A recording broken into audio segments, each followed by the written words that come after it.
भोगिना पुलान घाली विठ्ठला भार तुझ मुखी नाम न एका कुलती गर्भवासासाठी न धरी हे पोटी भय काही तुम्हा पासाव हे इच्छित सेदानंतरीचे ध्यान मुखी नाम तुका म्हणे मज उदंड ये वडे नाचे न मी पुढे माय बापा तुम्हा पासाव हे इच्छित सेदानंतरीचे ध्यान मुखी नाम विठ्ठल विठ्ठल विठ्ठल विठ्ठल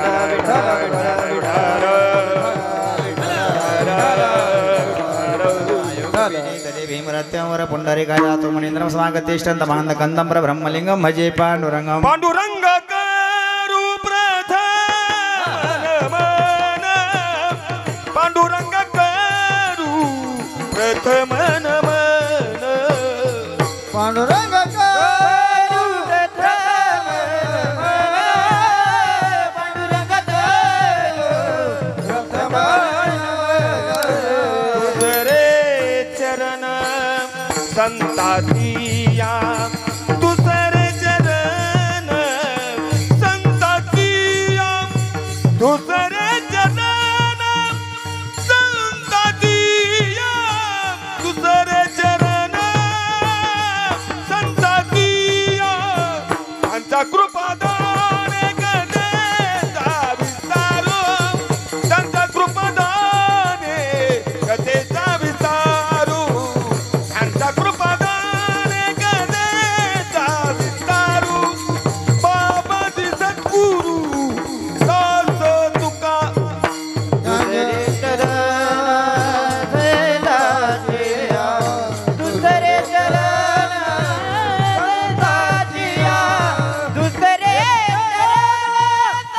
संताजिया दुसरे चरण संताजिया त्यांच्या कृपादाने गदेचा विस्तारो त्यांच्या कृपादाने गदेचा विस्तारो त्यांच्या कृपादाने गदेचा विस्तारो त्यांच्या कृपादाने गदेचा विस्तारो ओम नमो ज्ञानेश्वर करुणाकर दयाळा तुमचा अनुग्रह लादलो पावन झालो चराचरी श्री काहीच नेने बोलतो वचने अति भाविका मस्तक हे पायावरी हे पायावरी मस्तक हे पायावरी मस्तक हे पायावरी वार करी संताच्या या वार करी संताच्या यावर करी संताजा यावर करी संताजा यावर करी संताजा यावर करी संताजा मस्तक हे पायावरी यावर करी संताजा यावर करी संताजा यावर करी संताजा मस्तक हे पायावरी यावर करी संताच्या यावर करी संताच्या यावर करी संताच्या गेले स्मरण होय सगळे विद्येचे अधिकरण श्रीचरण श्री सद्गुरूंचे ते नमस्कारोनी आता प्रस्तुत कीर्तन रूपी सेवेकरता घेतलेला अभंग सर्वात श्रेष्ठ महान संत जगद्गुरू जगद्वंदनीय तुकाराम महाराजांचा उत्कृष्ट असा 4 चरणाचा भगवंताकडे मागणी करणार आहे विठ्ठल विठ्ठल विठ्ठल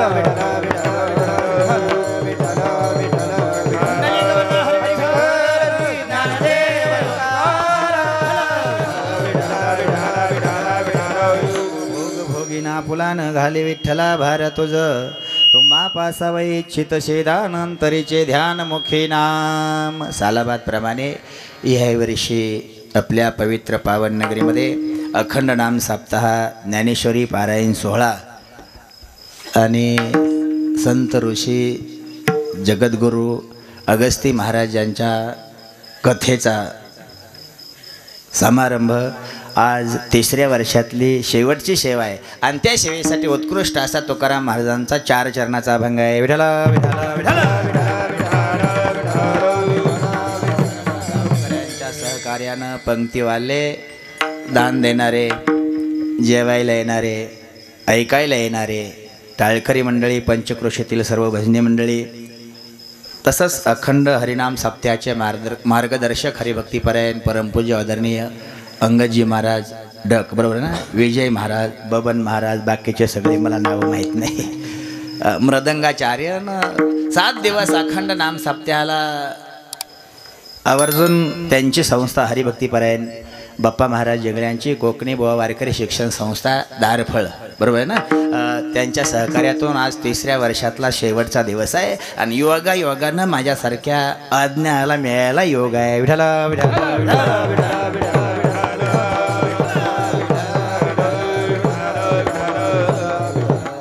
कीर्तन लय वेळ नाही, 11:30 वाजेपर्यंत आहे. 11:30 वाजेपर्यंत कोणी हलायचं नाही, मधनं उठायचं नाही. उठून जायचं असेल तुम्हाला 2 मिनिटं टाईम देतो, आत्ताच्या आता उठून जा. पण मधनं जर कोणी उठलं का त्या क्षणाला कीर्तन बंद. होऊन काय 200 कमी, याच्यापेक्षा काही होत नाही. 10-20 मिनिटं अर्धा तास कीर्तन जर लवकर संपलं का हे काय करणार आहेत, 500 कमी भरणार, ह्याच्यापेक्षा काय करत नाही. जर कोणी उठलं का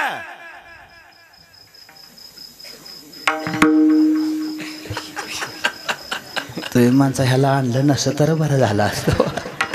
तसं लय कंटाळा आला गुडघा उभा करा, लय ताण आला पाय लांबवा, लयच कंटाळा आला झोपा एखादा डोकला हो द्या, काय होत नसतं. हे तर कंटाळा येतो ना, त्रास होतो. थोडं सहकार्य करा. मृदंगाचार्य टाळकरी मंडळी उगा 1-1.5 तास सगळं उत्कृष्ट आहे. त्यात मग थोडा वेळ थोड्याने सर्वांनी हरिभक्तीपरायण हे राहिले बघा. निवास महाराज गिरी, बरोबर आहे ना, त्यांची कथा आहे. 7वा दिवस आहे, 7वाच आहे ना. वारकरी संप्रदायाचा नियम आहे, कीर्तनाचे 4 प्रकार असतात. रूप कीर्तन, गुण कीर्तन, नामसंकीर्तन आणि लीला कीर्तन.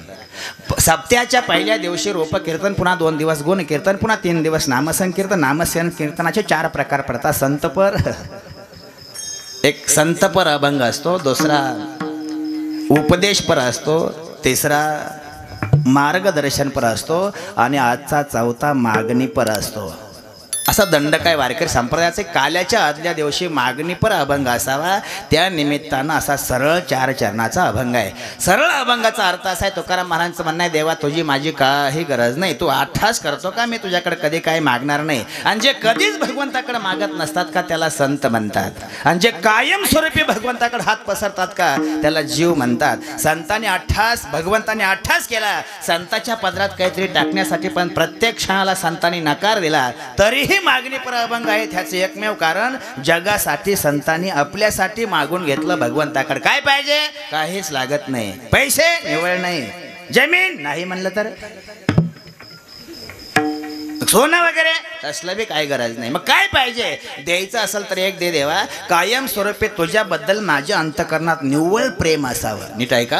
आणि फक्त माझ्या वाचेला तुझं नामस्मरण असावं, ह्याच्यापेक्षा आम्हाला कशाची गरज नाही. महाराज तुमच्यावर संकट असतात, विघ्न असतात, रोग राई पीडा दुःख दरिद्री, ह्याच्याबद्दल तुमचं काय म्हणणं आहे. तुकाराम महाराज सांगतात, हे आमच्यावर असतं का, ते आम्ही भोगायला तयार आहे. पण जे दुःख होतं का त्यातून सुखरूप बाहेर पडण्यासाठी तुझ्या नामाची अत्यंत गरज आहे, ती असल्यावर ते आम्हाला काही करू शकत नाही. भगवंतांनी पुन्हा हट्ट केला आणि महाराजांना विचारलं, महाराज काय हे किरकोळ दुःख तुम्हाला काय करत नाही, आम्हालाही माहीत आहे, पण सर्वात महान दुःख आहे त्याचं नाव आहे गर्भवास. त्याच्याबद्दल तुम्ही काय बोलणार नाही. तुकाराम महाराज सांगतात, त्याच्याबद्दल मी तुझ्यासमोर हात पसरणार नाही, आम्ही सुखानं भोगायला तयार आहे. एवढं दिल्यावर आम्ही तुझ्यासमोर आनंदानं नाचू, असा 4 चरणाचा भावार्थ आहे. विठ्ठला विठ्ठला विठ्ठला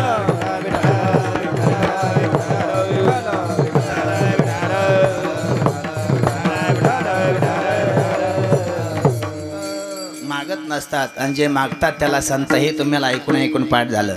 संतांनी आपल्यासाठी कधी मागितलं नाही, जगासाठी मागितलं. संताचा मागण्याचा भाव वेगळा असतो ना आपला मागण्याचा भाव वेगळा असतो. अगोदर भाव आहे का 2 मिनिटं सांगतो, लक्ष देऊन ऐका.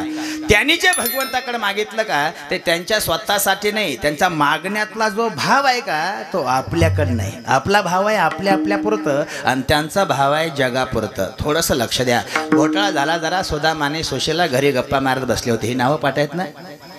सुदामा कोण, सुशा, मग बरं आहे. सुशिलेपाशी सुदाम गप्पा मारायचे. होय ग, काय ते द्वारकेचा राजा आहे ना. हां, कृष्ण हां, एका वर्गात शिकलो. पत्नी म्हणली गप्पा ग, एका वर्गात शिकलो.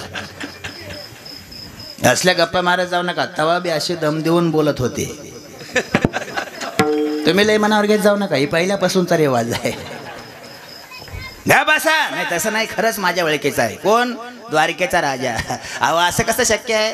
कसं नाही, द्वारकेचा राजाची तुमची ओळख असली असती तर आपली महिना चूल बंद राहिली नसती, अशी सुशीला आपल्या पतीला सांगते. महिनाभर चूल बंद राहिली असती. नाही हे मान्य आहे मला. त्याने काहीतरी दिलं असतं ना ओळख आहे म्हणल्यावर. सुदाम सांगतात देवाचे एक स्वभाव आहे सुशीला. काय? श्रीमंत माणसं कधी गरिबाला मदत करत नसतात. हे आपला गैरसमज आहे. गुतल्यावर सोडवील, पुरी लग्नात फोन करील, इकडे तिकडे मेळ घालील, कवाच देत नाही. ते देत नाही. देतो कधी? राजा देईल पण त्याला दिल्याशिवाय देत नाही. घेशी कामा देशी ऐसा. देव घेतल्याशिवाय देत नाही. मग त्याला काय द्यावं लागतं? काही का होईना पण दिल्याशिवाय ती परतफेड करत नाही. मी पुन्हा एकदा हात जोडतो. आपला गैरसमज आहे पंक्तीनं अख्ख्या घराबाराने मिठी लावून पंक्तीला जेवायल्यावर देव चांगलं करील. नाही लेकरा बाळा सहित पंक्तीला मग सगळेच प्रसाद कसा सोडायचा? व प्रसादाला आम्ही येतो असतो. बरं होईल का एवढ्यानं? नाही नाही नाही नाही. त्यांनी घरच्या माणसाला मेळ लागू दिला नाही. पदर पसरतो. लक्ष द्या. घरच्या माणसाला काहीतरी घेतल्याशिवाय दिलं नाही. आपण फार परके आहोत. किती परके आहोत आणि किती जवळच्या माणसाला. एक दिवशी नारदाने कृष्णाला विचारलं, देवा काय एक प्रश्न विचारू का? देव म्हणले बोला. नाही तुम्ही रागाला जाणार नाही ना? देव म्हणले असले लोक लय भेटतात ना. आणि कोणावर रागाला जाता? काय म्हणणं आहे सांगा. नाही एक म्हणणं आहे तुमची सख्खी बहीण सुभद्रा का द्रौपदी? देव म्हणले आमचा घरगुती मामला आहे. तुम्हाला काय संबंध आहे? नाही नाही खरं सांगा ना, तुमची सख्खी बहीण द्रौपदी आहे का सुभद्रा आहे? खरं सांगा म्हणल्यानंतर देवाने सांगितलं असं सांगण्यापेक्षा तुम्हाला सरळ दाखवतो. थोडं बोट चिरलं आणि द्रौपदी सुभद्रेच्या अंगणात जाऊन उभा राहिले आणि हाक मारली, सुभद्रा सुभद्रा म्हणल्यावर सुभद्रा बाहेर आल्या आणि ती रक्तानं बोट माकेला बघितलं आणि सांगितलं देवा काय झालं? बोट चिरलं जरा थांबा. आले आणि गेल्या हॉलमध्ये कपडा नाही, किचनमध्ये कपडा नाही, बेडरूममध्ये कपडा नाही, अख्खं घर ढुंडाळलं. बांधायला कपडाच नाही. 15 मिनिटं झालं गे यायला महागारी आल्याच नाही. तिथंच उभा राहून हाक मारली, सुभद्रा सुभद्रा म्हणल्यावर सुभद्रा पळत आल्या आणि ते रक्तानं माकलेलं बोट बघितलं आणि त्यांचा हात काढला आणि आपल्या डाव्या हातानं बोट धरलं देवाचं. लक्ष द्या बरं का. डाव्या हातानं बोट देवाचं धरलं आणि उजव्या हातानं पदर धरला. पदर फाडून बांधणार एवढ्यात नारदाने विनंती केली, द्रौपदी बोला महाराज काय चाललंय? काय नाही म्हणजे चिंदी बांधते देवाच्या बोटाला. तो जरा शहाणी आहे असं वाटलं होतं. म्हणजे देवाच्या संपर्कातले आहे. बरं मग तुला ज्ञान आहे? हो आहे ना. तुला कळतं ना? हे कसं कळत नाही? काय की सुवासिनी स्त्रीनं आपल्या अंगावरचं वस्त्र कधी फाडू नये. काय होतं? तिच्या कुंकवाला धोका असतो.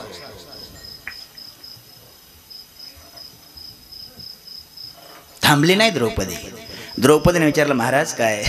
मी जर हे वस्त्र माझ्या डोकीवरचं फाडून कृष्णाला चिंदी बांधल्यावर माझ्या कुंकाला धोका आहे? नक्की आहे धोका. असं करू नये. मग द्रौपदीने सांगितलं महाराज काय माझ्या कुंकवाला धोका द्यायचा का नाही हे ज्याच्या हातात आहे का त्याच्यासाठी मी चिंदी फाडते. हे आपल्यावर नाही. अरे ह्याच्या ज्याच्या हातात हे सर्व आहे त्याच्यासाठी मग तरकन पदर फाडला आणि चिंदी बांधली. मग देवाने नारदाकडे बघितलं, जय हरी. नारद म्हणले जय हरी. कळलं का सक कोणचा आहे पक्क कोणचा आहे? इतकी द्रौपदी जवळची होती. बोटाला बांधायला चिंदी घेतली आणि वस्त्रहरणाच्या वेळेस वस्त्र पुरवली. असं मग मोहगम कुणालाच काय देत नाही. आपण काय द्यावं लागेल? काही काय पण दिल्याशिवाय गत्यंतर नाही. सोशीला 2-4 घरी दरवाजात जाऊन हाक मारली, काकू दरवाजात कोणी उभा राहू दिलं नाही. कारण ज्याच्यावर वेळ बिकट असते का त्याला जवळ कोणी करत नाही. कोण पाहिजे? काय नाही. पीठ पाहिजे का? नाही. हो पुढं? नाही मी काय तसं मागायला नाही आले, पण आमचे मालक द्वारकेच्या राजाकडे चाललेत. म्हणजे कृष्णाकडं? हा. मग काय पाहिजे? काय नाही. ते म्हणले होते की काहीतरी थोडं त्याला द्यावं लागतं म्हणून दोघी चवी गोळा झाल्या आणि श्रीमंताच्या काकूंना मोठे पैसे दिले. लक्ष देऊ नाही का?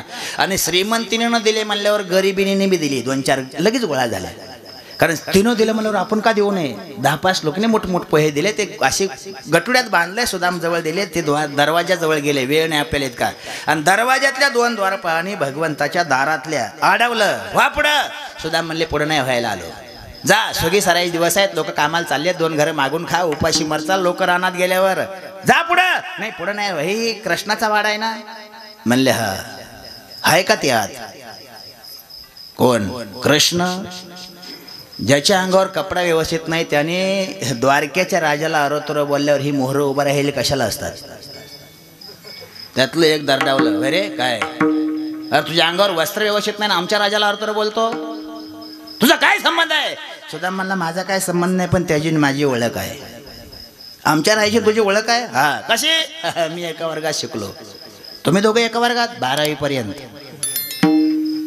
त्या द्वारपाळानं काठी काकत मारली आणि राजीनामा लिहिला. खाली सही केली आणि दुसऱ्या द्वारपाळापाशी दिली. ते म्हणला काय र राजीनामा? ते म्हणला काय र घरला चाललो म्हणला. ते मला झालं काय? आज कळलं म्हणला. मला काय कळलं? ह्यानं अजून एका वर्गात शिकणाऱ्याला कपड्याचा मेळ लागू दिला नाही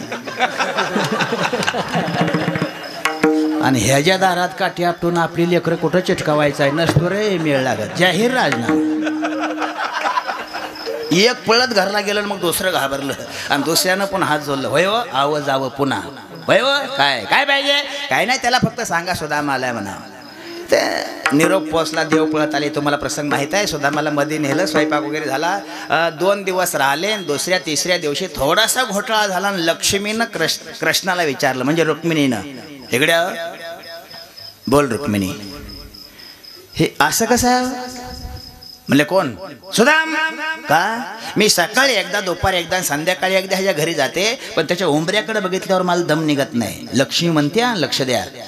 लक्ष्मी स्वतः कृष्णाला सांगते, मी सकाळी दुपारी संध्याकाळी ह्याच्या घरी जाते, तरी ह्याच्या उंबऱ्याकडे बघितल्यावर मला दम निघत नाही, महागारी येते. इतकं देऊ वाटतं तरी ह्याची चूल बंद आहे. ह्याचं नेमकं कारण काय? देव म्हणले मलाही माहित नाही. जर तुला काय विचार असेल का तू त्याला विचार. आणि देव निघून गेले. सुदामाला रुक्मिणी आई साहेबांनी हाक मारली. सुदाम बोला माय, बरं चाललंय ना? सुदाम म्हणले हा. लेकरवाळा बरं आहे ना? ह्यांना माहीत नाही काय महिना झालं चूल बंद आहे. तरी बी रुक्मिणीने विचारलं लेकरवाळा बरं आहेत ना? सुदाम म्हणले हो सगळं बरं आहे. एक विचारू का सुदामा? काय रागाला जाणार नाही ना? सुदाम सांगितलं माय काय, ज्याची परिस्थिती बिकट असते का त्याने जीवनात कधी रागाला जायचं नसतं. नीट ऐका बरं का.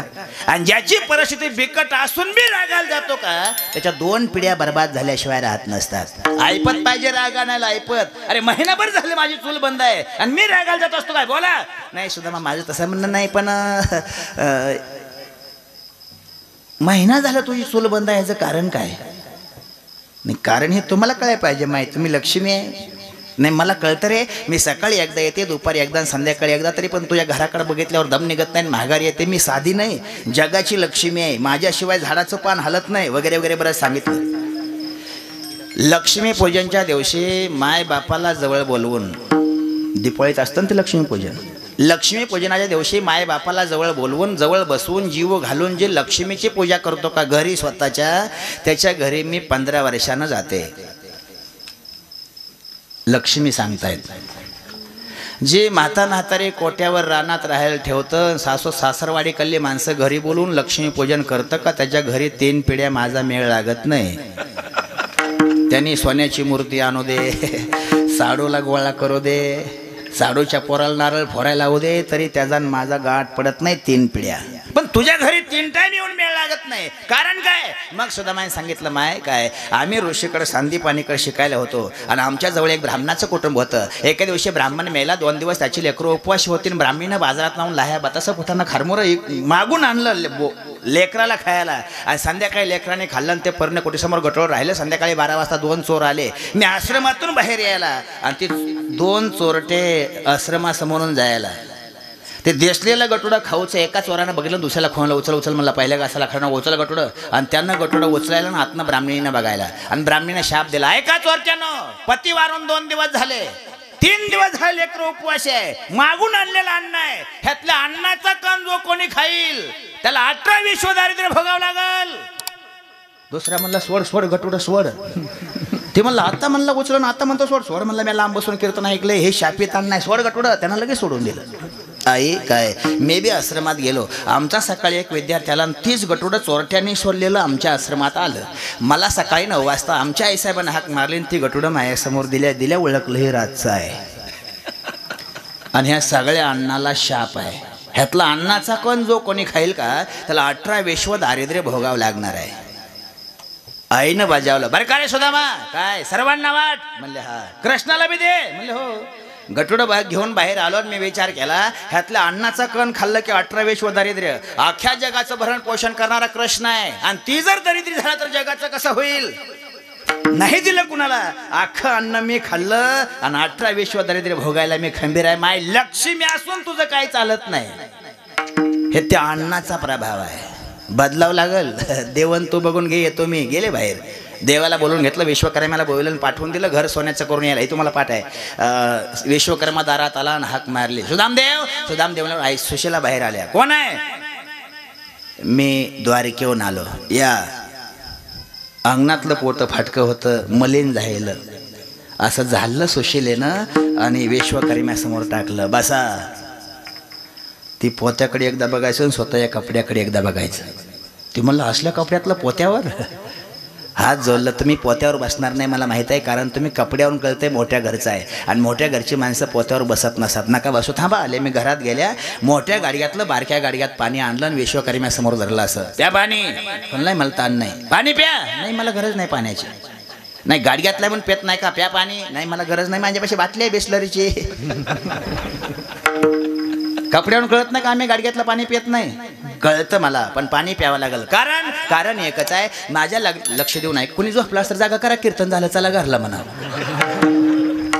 थोडं सावध होऊ नाही का? शेवटची मंगलाष्टिका माझ्या लग्नाची झाली. सुशीला सांगते विश्वकर्म्याला, आणि माझी माय माझ्या गळ्यात पडली आणि माझ्या आईने सांगितलं होतं बरं का सुशीला, काय संसारात चढउतार कायम असतो. श्रीमंताचं घर कायम श्रीमंत राहत नाही आणि गरीबाचं घर कायम गरीब राहत नाही. किती बी श्रीमंत असतर कायम टिकत नसते आणि किती बी गरीब असतर कायमच गरीब राहत नसतो. चढउतार कायम असतो सुशीला. पण अंगणात यायला अथते परिस्थिती बरी असली का तर जेवण लावल्याशिवाय कधीच बाहेर जाऊ देऊ नको. आणि अन्न खायची पंचायत झाली का तर बिगर पाण्याचा कधी लावू नको. देवचन. महाराज काय मी माझ्या आईला माझ्या लग्न मंडपात वचन दिलं की बिगर पाण्याचं कोणाला जाऊ देणार नाही. प्या पाणी. पेलं पाणी. ते गपचिप पेलं. बोला आता काय म्हणणं आहे? म्हणणं काय नाही. घर दाखवा. कशाला? सोन्याचं करायचं आहे. कोण म्हणलं? आमचा राजा द्वारकेचा कृष्ण. कृष्ण म्हणले का आमचं घर सोन्याचं करायचं? हा. कशामुळं? नका गिरू. दाखवा नुसतं पटकन सोन्याचं करून घ्या. पण कशाच्या बदल्यात? तुमचे पोहे नाही खाल्ले त्यांनी. हां. पोह्याच्या बदल्यात तुमचं घर सोन्याचं करून द्यायचं आहे. सर माग विश्वकर्माला घर सोन्याचं करून द्यायला मागं सर का? आमचं घर सोन्याचं करायचं नाही. झालं काय? काय अडचण आहे का? अडचण काहीच नाही. पोह्याच्या मोबदल्यात जर घर सोन्याचं करायचं तर आमचे एकट्याचे पोहे नाही, मग अख्ख्या गावाचे पोहे आहे. गाव सोन्याचं कर, नाहीतर हाय असं महागारी जा. विश्वकर्माला मंजुरी बारकी आहे. बजेट छोटा आहे. तुमच्या घरापुरतं बोला. हे बाकीचं गाव आणि ती तशीच अशी ती तशीच होय म्हणा. जसं तसं सोडायचं. तुम्ही घर दाखवा ना. निघ महागारी. गेलं महागारी. महागारी गेल्यावर विचारलं काय झालं? म्हणलं ते होऊन दिलं नाही घर सोन्याचं. का? ते म्हणतात अख्खं गाव सोन्याचं कर. जा अख्खं गाव सोन्याचं कर. मी पुन्हा ऐका आता उद्या काल्याच कीर्तन झाल्यावर जर पांडुरंग तुम्हाला भेटणार नाही.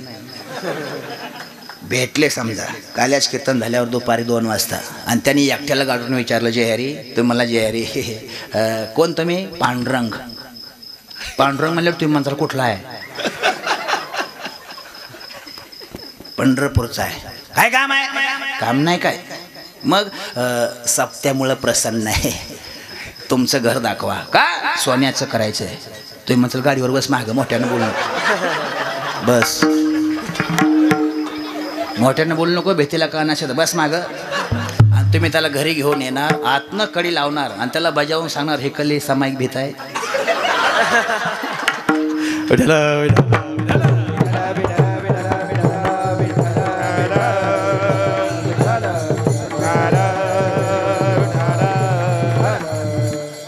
हे कली माणसं चांगली नाही ती आणि हे कली माळकरी नाही ती. मग म्हणणं काय? आतनं जेवढं जाड करा येतं का तेवढं करा. पुन्हा एकदा पदार्पण होतो. मी कशासाठी सांगतोय कळतंय ना? त्यांचं मागणं वेगळं आहे आणि आपलं मागणं वेगळं आहे. त्यांचं मागणं जगात त्यांचं प्रमाण आहे. आम्ही मागणार नाही असं त्यांचं म्हणणं आहे. तुकाराम महाराजांचं म्हणणं आहे जय जीवनात दुसऱ्यासमोर मागायची वेळ आली का त्याने आत्महत्या केली बरी. तो का म्हणे येतो ब्रह्मांड ठेंगणे आणि हात पसरे जिने धेक त्याचे. दुसऱ्या समोर हात पसरवेळी जीवनाचा धिक्कार असो असं तुकाराम महाराजांचं म्हणणं आहे. तुळशीदास महाराजांचं म्हणणं आहे, तुळशी कलतर पर करे करतल कर ना करे आणि जसदीनं करतल कर करे वसुदीनं मरण भले. आम्ही लोकाच्या हातावर हात देण्यासाठी कायम राहील, लोकाच्या हाताखाली मागण्यासाठी हात घालणार नाही. आणि ज्या दिवशी लोकाच्या हाताखाली हात जाईल त्या दिवशी मेलेलं बरं. नीट आहे का? मग एवढे उच्च कोटीचे संत तुम्ही मागता कसे? तुकाराम महाराज सांगितलं मागतच नाही. असा स्वभाव आहे आमचा की जे जे संकट असतात का जीवनामध्ये ते आपल्या आपल्या संचितानं आपल्या आपल्या प्रारब्धानं भोगावेच लागतात. भोगतो न घडे संचिता वाचोनी करावे ते मनी समाधान. करावे ते मनी समाधान.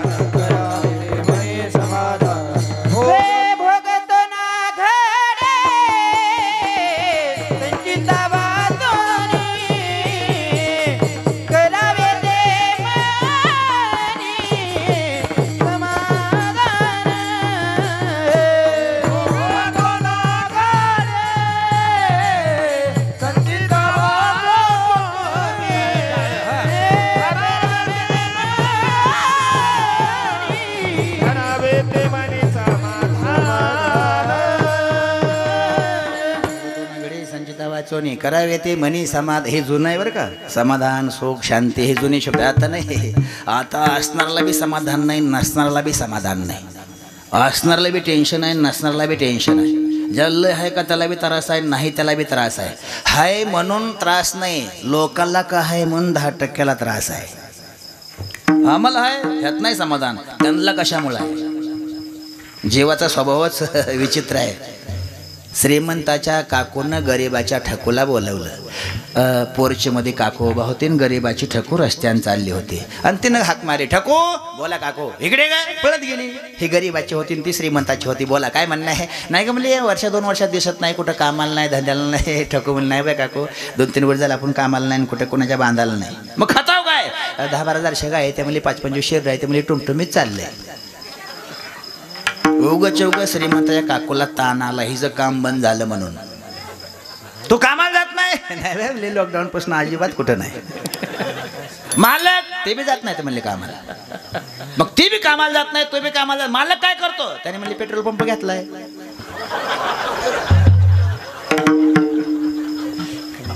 तुझ्या मालकाने पेट्रोल पंप 2.5 वर्ष झाले केव्हा म्हणले. आता एवढंच म्हणली. गरिबीन गेली, श्रीमंतीन घरात गेली आणि श्रीमंतीनं आपल्या मालकाला हाक मारली, काय इकडे पळत आलं. ती बोल पेट्रोल पंपाला किती पैसे लागतात? ते म्हणलं का बघ पेट्रोल पंपाला किती पैसे लागतात, तुला काय करायचं? तसं नव्ह, मजुरी करणाऱ्यांनी पेट्रोल पंप घेतले. आपण 3 पिढ्याचे श्रीमंतांना अजून पेट्रोल पंप नाही. किती पैसे लागतात? ते म्हणलं अर्धू नको, हळूच बोल. त्याला रोडच्या कडेला जागा लागते, त्याला परवाना लागतो, 1-2 कोटी रुपये लागतात. ते गिराईक येईल सांगता येत नाही. हे असलं डोक्यातनं काढून टाक. पण गरिबाने घेतले, आपल्याला नाही. 3 दिवस दोघं जेवले नाही. ते आपल्याला नाही त्यांना कसा, आपल्याला नाही त्यांना कसा. 3ऱ्या दिवशी दोन्ही गळाटली 11 वाजता दुपारी. आणि ह्यानं फोन काढला आणि त्या गरिबाच्या मालकाला लावला. पांडू काय कुठे आहे? राहणार आहे म्हणला मी. कोण कोण आहो? दोघं व्या म्हणला. बायको काय करता? खरपतोय म्हणलं. अरे हेकडे नाही, आता पातेला लागलोय, लगेच चहा पिऊन जा. आता श्रीमंताचा गरीबाला मोडा येत नाही. त्यानं पत्नीला सांगितलं होय ग काय? काकाचा फोन आलता. काय म्हणले? चहा पिऊन जावा. आता हे तुला उन्हाचं चल मला लगेच येऊ. तुम्ही जावा म्हणले मी येत नाही. चल मला लाव ग. ते म्हणले बर. ये मेटी होती, ये मेटी त्यांच्याकडे. त्यांनी रानात नेल्यावरच अशी उताराला उभी केली. ते ढकलाय माणसं मिळत नाही ना वावरात. एक टायली माती टाकून उतार करून ठेवता कायमचा. तिला मागं बसवलं ह्यानं. ते म्हणले चालू करा. ते म्हणलं बसव ग चालू करा. नेमके उतार संपायला आणि एमेटी चालू व्हायला गाठ पडली. दरवाजात आली, एमेटी बंद केली. हिनं बेल वाजवले. ते श्रीमंतानं उगाला दरवाजा. ये पांडू ये. दोघं गेली. ती दोघं सोप्यात गरीब श्रीमंताची ही दोन्ही खाली बसली. चहा केला श्रीमंताच्या काकूनं. ह्या दोघा मोहर अर्धा कप आणून ठेवला. पण पांडू म्हणला काका मी पुन्हा एकदा हात जोडतो. श्रीमंताच्या घरी किती वेळा माणसं येऊ द्या, तितक्या वेळा श्रीमंताच्या घरी श्रीमंताला स्वतःला चहा नसतो. तुम्हाला नाही कळलेलंच बरं आहे. गरीबाच्या घरी जावं साहेब, गरीबाच्या घरी मजुरी करतं का त्याच्या घरी ही वारकरी आला की त्या मालकाला आधी चहा पुन्हा वारकऱ्याला, महाराजाला पुन्हा महाराजाला पुन्हा मालकाला. ते म्हणला मी प्या म्हणले उग पांड्याच म्हणलं ते पांड्या म्हणलं त्या ठकूला मेळ लागणार ना. ठकून असा कप वाकडा करून मालकाकडे बघितलं भाई काय पी म्हणला मोठ्या घरी एवढा चहा असतो. त्याने एका फुरक्यात जिकडं तिकडं केला. गरीबाला काय परातीनं चहा प्यायची वाहीन एवढू शका पण काय होणार तिला. चहा पिले ती घरी श्रीमंताची काकू मोहर आली आणि श्रीमंताने विषय काढला. पांडू काय कामाला जात नाही जणू नाही. मग ती श्रीमंतीने म्हणली ठकू काय परवा दिवशी काय म्हणली होती. ठकू म्हणली काय नाही बाय नाही म्हणली होती ना परवा दिवशी. तू मी नाही बाय तुम्हाला कशी काय म्हणली मला नव्ह ग. मग तो कामाला जात नाही जणू नाही म्हणजे कामाला 2-3 वर्ष जात नाही किंवा झालं. खताव काय म्हणजे शरीर गुर आहे ते व्यवस्थित चाललंय. मग श्रीमंत म्हणला काका म्हणले पांडू काय तू मी बी नसतो मला जात आणि करतो काय पेट्रोल पंप घेतला म्हणला. पुन्हा त्या श्रीमंताने एकमेकडे खरंच पेट्रोल पंप आहे. ती म्हणली मी 3 दिवस वरटते ह्यानंच पेट्रोल पंप घेतलाय. पांडू काय खरंच पेट्रोल पंप घेतला. जुना घेतला म्हणला मी. जुना घेतला हां पेट्रोल पंप जुना 3,500ला घेतला म्हणला. श्रीमंत मला 3,500. हा काका मला ती पाठीवरचा फवारा आहे जावं. मग काकू म्हणली काका 2-2 भाकरी खाल्ल्या दोघांनी. विठाला विठाला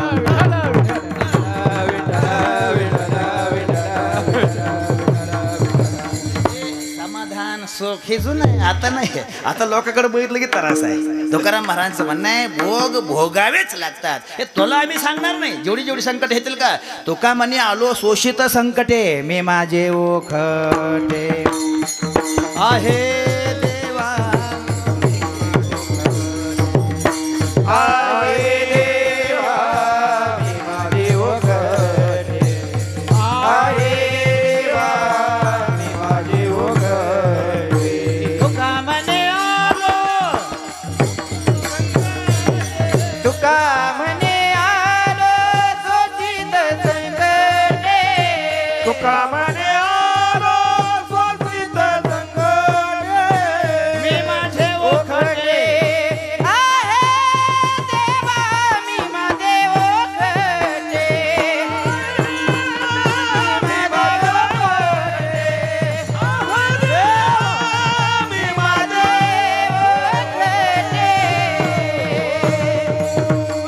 मी माझे ओकटे मी माझा वाईट आदल्या जन्माचं कर्मच असेल का तसं तसं फळ भोगा लागतं. ह्याच्याबद्दल मी तुझ्याकडे काही सांगणार नाही. कारण जेवढी जेवढी संकट येतील का जेवढे जेवढे भोग आहेत का मी भोगायला समर्थ आहे. अभंगात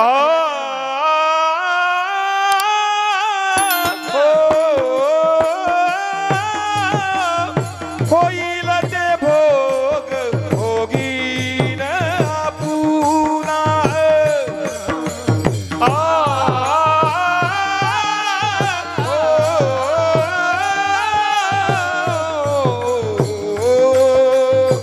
होईल तो भोग भोगीन आपुना.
पाहिजे नाही ना, अजिबात काही पाहिजे नाही. अडचण दिसते मला म्हणून म्हणलं काय संकट आहे का, काय विघ्न आहे का. तुकाराम महाराज सांगतात संसारिक अडचण कधी देवाला सांगायची नसते. नीट ऐका बरं का. आणि संसारिक अडचण जर एखाद्या भक्तानं देवाला सांगितले का तर देवानं निवारण करायची नसते. का निवारण करायची नसते? संसारिक अडचण देवानं एखाद्या भक्ताचे निवारण केले का तर तो भक्त पुन्हा भक्ती करत नसतो, असं त्यांचं मत आहे. मी जेवढी संकट येतील का मी भोगायला तयार आहे. पण नाही, तसं माझं म्हणणं कळलं तुम्हाला. पण थोडं मागितलं तर बरं झालं असतं ना. तुकाराम महाराज मला खरंच तुम्ही देवा देणार आहे का म्हणले हो. मागू का? मग देवाला बरं वाटलं मागा. पण तुकाराम महाराजांनी मागताना दान रूपानं मागितलं, असं मोहगम नाही. द्यायचं आहे ना, द्यायचं ना देवा म्हणले हो. ते असं नका देऊ, मग दान रूपानं द्या. सगळे तुकाराम महाराजांच्या अभंग पहा मागण्याचे दान शब्द आहे. दान तर कळतं ना. एकदा दिलं का ते पुन्हा माघारी घेता येत नाही, त्याचं नाव दान. निस्वार्थपणे एकदा देऊन टाकलं का असं नाही. त्यातलं कळतं आपल्याला सांगतो. कीर्तन संपलं पाकिट भरलं. आता हे कळतंय ना. योगानं 2000 रुपये आगाव गेले, कधीच तुमच्याकडून जाणार नाही. पण समजा गेले आणि ते पिना मारल्या टाचण्या पाकिटाला आणि दिलं. ते महाराज गेले 1-2 किलोमीटर आणि ते उद्या काल्याचं कीर्तन असल्यामुळं दोघा चौघाला त्याने हेड्यार पोराव का त्यांनी खिशातनं सगळं काढलं आणि पुढं ठेवलं. मोजून पहा. तो नवो आपल्या सप्त्याचे पैसे आहेत. मोजा म्हणजे एक जण घेतलं आणि ती मोजून बघितलं 17 येतं म्हणला. 19 पाहिजे. ह्याच्यामुळे तर आपण हात लावित नाही म्हणला पैशाला. हात लावीस तर 2000चा घोळ नाही रे. 19 पाहिजे. पुन्हा मोजलं 17 जायचं म्हणलं. सकाळपासून कोणाला दिलं, अमक्याला किती दिलं, तमक्याला ध्यानात आणा. वही पाहिली. 19चा मेळ लागला पण शिल्लक 17च असायचे. मग त्याने विचारलं दिवस मावळ्यापासून काय काय खर्च केला. मग त्यांनी वही पाहिली. एवढं हे आहे म्हणलं. याचं बरोबर आहे पण मग किती दिलं. 2000 आगाव गेलं काय बाबा. ते मला नंबर असला फोन करा, मी मोटरसायकलवर जातो. 2000 ते मला काय बघा फोन करा आणि मोटरसायकलवर जातो. आता जाऊ दे गेलं. मग पुढल्या वर्षी वाट बोलून बोलवायचं.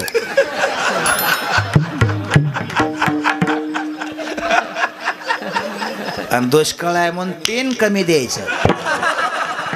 पण आता माघारी घेता येत नाही. ह्याचं नाव दान. पदर पसरतो. नीट ऐका. दान तुम्ही ऐकून असाल शब्द. दान बरेच प्रकारचे असतात. तुम्ही ते कन्यादान वगैरे शब्द ऐकून आहे ना. कन्यादान कशाला म्हणतात?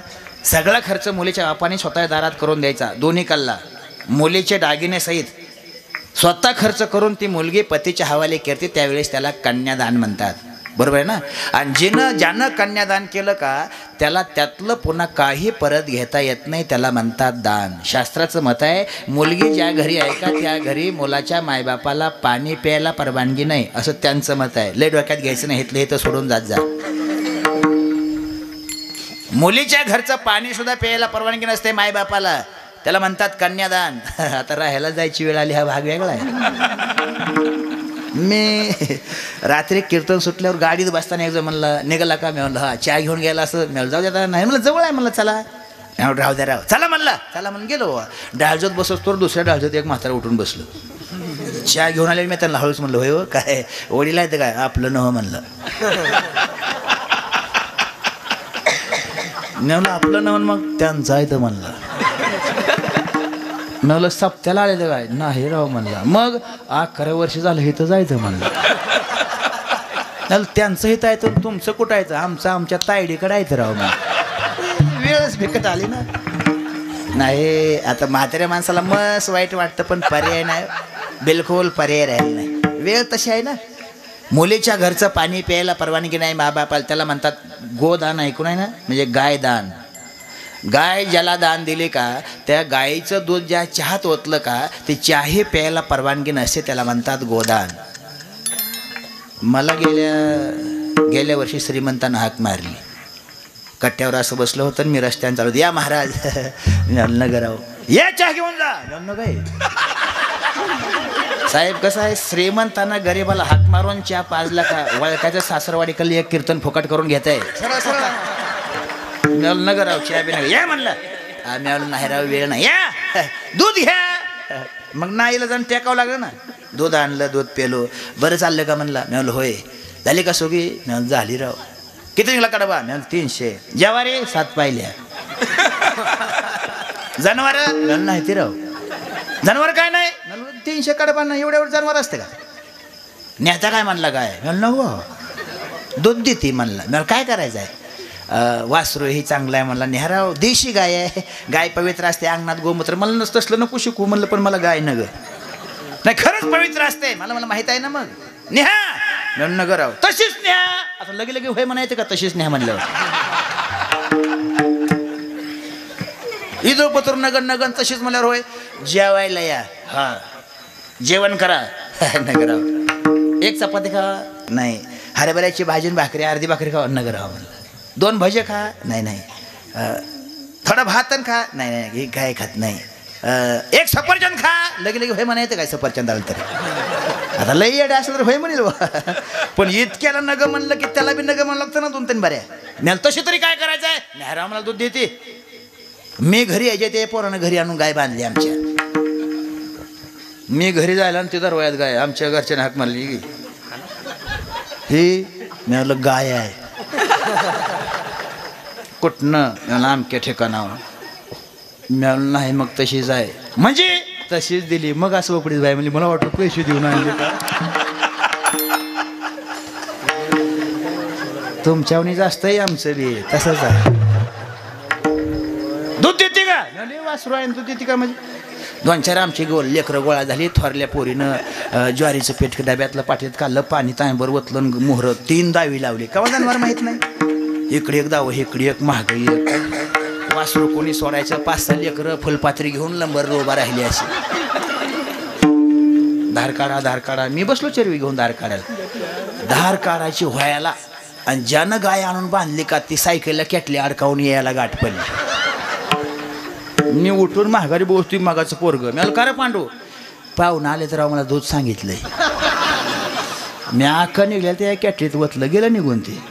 मग आमच्या घरचे म्हणले भाई काय आपल्या लेकराला? मी म्हणलं उद्या. असं कसं काय? मी म्हणलं फुकाट म्हणल्यावर असंच असतं. फुकाट आहे ना. संध्याकाळी अजून आलं, दुसऱ्या दिवशी सकाळी आलं. म्हणलं का रे रातचं पाहुणं गेलं नाही तर म्हणला. म्हणलं चांगलं आहे की रे गाय सांभाळा आम्ही दूध न्याल तुम्ही. ज्या गायचं दूध ज्या चहात ओतलं का ते चहा प्यायला परवानगी नसते, त्याला म्हणतात दान. पदर पसरून सांगतो लक्ष द्या.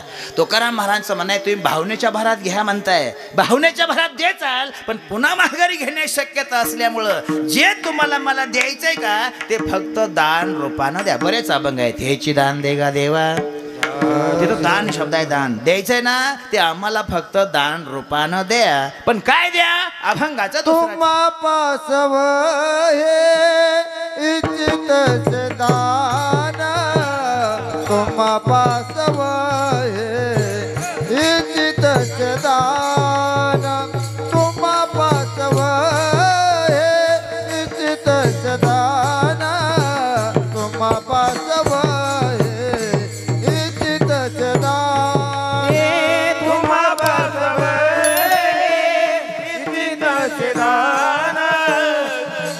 पासव हे इच्छित दान, तुम्हा पासव हे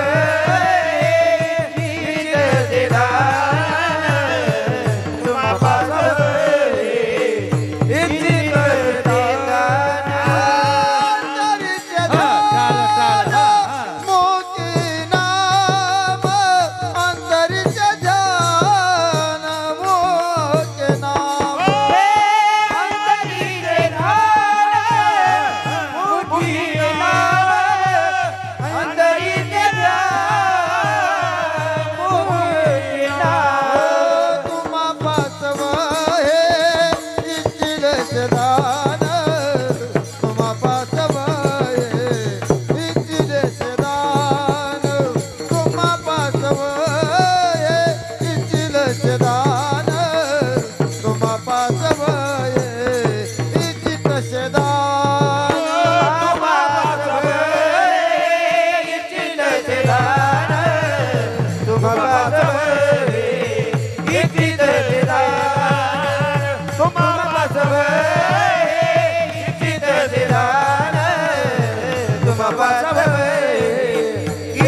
सांसारिक अडचण भोग वगैरे तुम्ही भोगणार आहे, पण बाकीचं काय, बाकीचं द्यायचं द्यावा, ते दान रूपानं द्या. माझी एकच इच्छा आहे तुमच्यापासून एवढं मिळावं. काय मिळावं?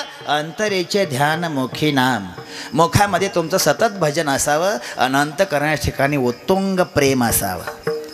कारण प्रेमाशिवाय भजन रुजू होत नाही असं शास्त्राचं मत आहे. किती भजन केलं महत्त्वाचं नाही, त्या भजनात प्रेम किती आहे फार महत्त्वाचं आहे. किती माणसं जीव घातली महत्त्वाचं नाही, कशी जीव घातली फार महत्त्वाचं आहे. किती जमीन आहे काय कामाचं आहे, उत्पन्न किती निघतंय महत्त्वाचं आहे. पोरं किती आहेत महत्त्वाचं नाही, आपल्याला हाक मारून जीव घालणारे किती आहेत फार महत्त्वाचं आहे. किती पोरगं गोळा करतो हे महत्त्वाचं नाही, अंत फुटणं लय महत्त्वाचं आहे. किती ह्याच्यापेक्षा कसं हात जोडतो, किती भजन केलं नाही महत्त्वाचं, भजन कसं केलं हे फार महत्त्वाचं आहे असं शास्त्राचं मत आहे. भजन काकासारखं असावं आणि कीर्तन नामदेव महाराजासारखं असावं. आताच्या ह्याला नाही, कारण तुकाराम महाराजांनी भजन बांधून टाकलेलं आहे 450 वर्षापासून.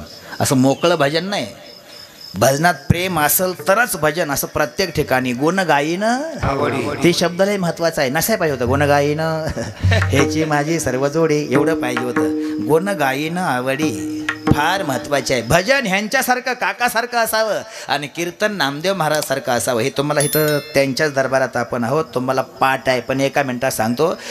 चिखलामध्ये पाणी ओतून चिखल तोडवताना आईसाहेबांनी सांगितलं बरं का हो, काय पाण्याला चालले लक्ष ठेवा. आणि ते मुलगा सोडून दिला, बापाई दिशेनं गेला, काको पाण्याला गेल्या आणि काकाने पायाखाली मुलगा आलेला शुद्धीवर न येता चिरडून मारला, तरी भजन बंद पडलं नाही. याचं नाव आहे भजन. आपल्याला वेळ नाही, कीर्तन त्याचं नाव आहे. ते बरंच झालं तुम्हाला हेतलं असल्यामुळं पाठ आहे, सर्वांना माहिती आहे. आणि ते हेकडून ते गजन तिकडे गेले पंढरपूरला. आणि पंढरपूरला गेले, नामदेव महाराजांचं कीर्तन चालू होतं. कीर्तन चालू असताना मध्यंतरी आलं, चालू कीर्तनात सांगितलं म्हणा विठ्ठल विठ्ठल भजन म्हणताना टाळी वाजवून म्हणा. जुनं आहे, आता नाही. आता लोक म्हणजे ऐकतो हेच बघ आहे, टाळीन म्हणा ना आम्हाला. नाही, हे तुम्हाला काही त्रास नाही. आता चालू कीर्तनात सर्वांचे आपसूक हात वर जायचे आणि विठ्ठल विठ्ठल भजनाला टाळे वाजवायचे. काका समोर बसले होते. म्हणा मनीस्तोर हात वर गेले, पडिले वळण इंद्रिया सकळा. हेतून पुढं हात नव्हते, पण पहिली टाळी वाजवली तरी कळलं नाही मला हातच नाही, मी टाळे वाजवायला लागलो. तशाच 2-3 टाळे वाजवले. एका टाळीत 1-1 इंच तळात पुढं आली. नका बोटासहित सगळं पूर्ववत झालं. ज्या ठिकाणी त्याचं नाव आहे कीर्तन. आणि जिथं स्वतःचा मुलगा संपला तरी भानावर येत नाही, त्याचं नाव आहे भजन. विठ्ठला विठ्ठला विठ्ठला विठ्ठला विठ्ठला.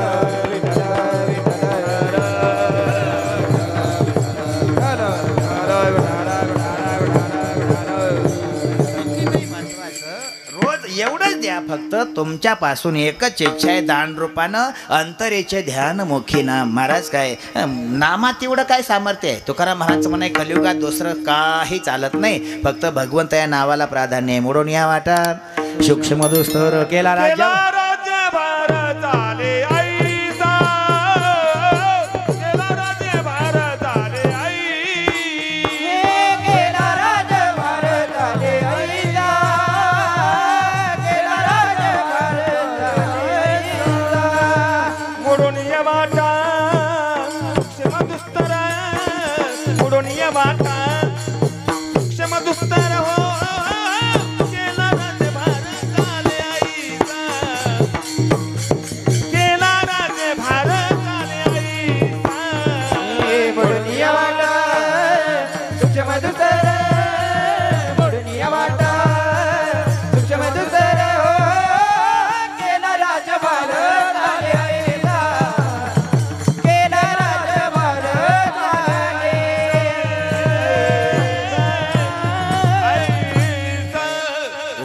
येथे वाण नाही. देवाकडे जाण्याचे बरेच उपाय आहेत, पण कलियुगात भगवंताच्या नावाशिवाय पर्याय नाही.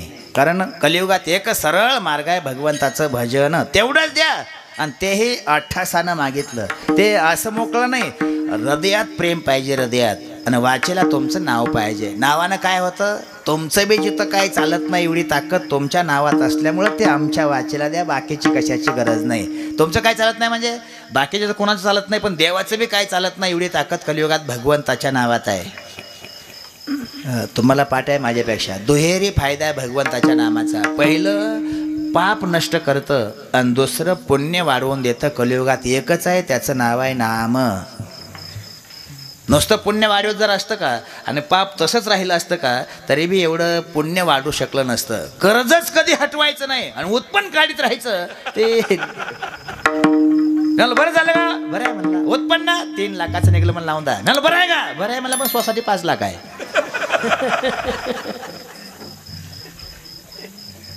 ती नफ्यात नाही, 2 लाख तोट्यात आहे. उत्पन्न 3 लाख आणि कर्ज 5 लाख. तुकाराम महाराजांचं म्हणणं आहे सर्वस्व अगोदर पाप नाहीसं करतं. नामसंकीर्तन साधन पै सोपे आणि जळतील पापे जन्मांतरीचे. अनंत जन्माचं पाप भस्म कराय देवा तुझ्या नावात ताकद असल्यामुळं ते आमच्या जेबेला कायम दे. अजून काय करतं? पुण्य किती होते हे मोजता येत नाही एवढी ताकद तुझ्या नावात आहे. अजून काय करतं? आम्हाला जे आता टेन्शन आहे ना, टेन्शन म्हणजे चिंता, ती चिंता समूळ नाहीशी करतं इतकी ताकद देवाच्या नावात आहे. तुम्हाला पाठ आहे हरिमुखी गाता हरपली चिंता त्या नाही मागवता जन्म घेणे. अजून काय करतं ना? यम तुमच्या पतोर येऊ देत नाही एवढी ताकद भगवंताच्या नावात आहे. यमधर्म सांगेत होता, यमधर्म सांगेत होता, यमधर्म सांगेत होता, यमधर्म सांगेत होता. नाही देते सत्ता तुम्हा, नाही देते सत्ता तुम्हा, नाही देते सत्ता तुम्हा, नाही देते सत्ता. येते होय हरी कथा, येते होय हरी कथा, येते होय हरी कथा, येते होय हरी कथा. सदा घोषनामाचा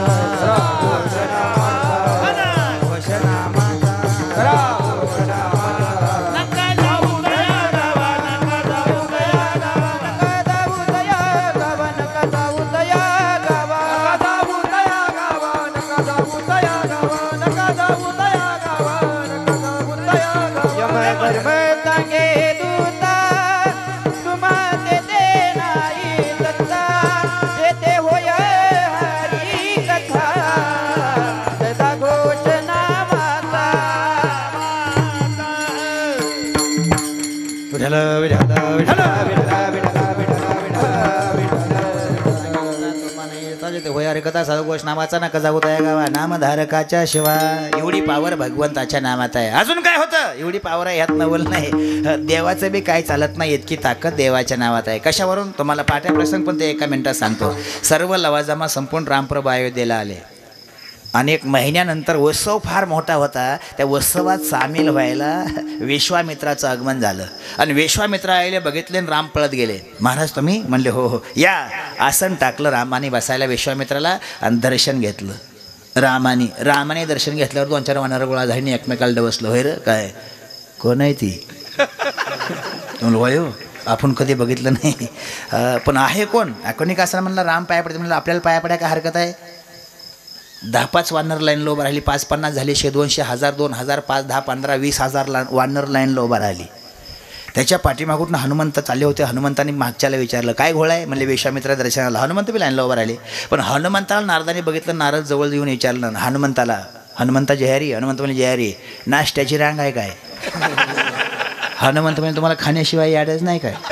नाश्ता बिष्टा काय नाही? बरं मग कोणतरी विश्वामित्र आहेत आणि त्यांच्या दर्शनाला चाललो आहे मी. विश्वामित्र दर्शनाला? हा. तुम्ही? ही बोलण्यातला घोळ आहे. हे असल्या बोलण्यानं पुढचं घाबरतं, पाकाळतं ना. तुम्ही असं अरे बोलण्यानं काय आरी येतात, काय नजरेने येतात आणि काय हावभावाने येतात. मला रात्री सांगितलं तुमचा वाजवणार घेऊन या. गेलो वाजवणार घेऊन. मी फेटा बांधा घेऊन त्याला मला काय 2 लावून चालू गोळा. अशी तिथं 2 होती रात्री. त्यांनी गाठलं आमच्या वाजवणाला. जय हरी. आमचा म्हणला जय हरी. कुठला आहे? ते म्हणला महाराज संघ आलोय. गातो काय? म्हणलं नाही. मग वाजवतो. पकवाज. ते म्हणलं हा. कीर्तनात? एवढंच म्हणलं. माझ्याकडे पळत आलं. म्हणलं काय झालं? आपल्या पुढची आहे ते मला मेळ लागू द्यायची नाही. ती बोलण्यातला गोळ आहे. काय हावभावानं आरी येतं, हावभावानं काय बोलण्यानं काय हावभावानं. रात्री खडी साखर ठेवायला बसलो होतं. खडी साखर असते ठेवतात ना, तसं खडी साखर ठेवायला येईना घेतल्यावर चालू व्हायला माझ्याकडे बघायला गेलं. ते असं म्हणलो वा माहितीचा माणूस आहे पुढं बसला. बरं वाटलं बाबा. पण त्यानं रामकृष्ण हरी झाल्यापासून उलटी मान हलवाय चालू केलं. मला वाटलं आपसुरी झालं बाई हो. मी शेवेचा अभंग, स्वरूपाचा अभंग झाला, शेवेचा अभंग झाला, चाल झाली, हे कलं ते कलं, थोडं सांगितलं. मग तर त्यानं वट वाकडा करून उलटी हलवाय चालू केलं. 10 मिनिटात कीर्तन संपवलं. मी त्याचं पाय धरलं जेहरी. ते मला जेहरी मला बरं होतं का चांगलं होतं मला. तुम्ही लगेच बंद केलं. मला तुम्ही असं जलमल्यापासून तेवढीच खोड आहे म्हणला मला.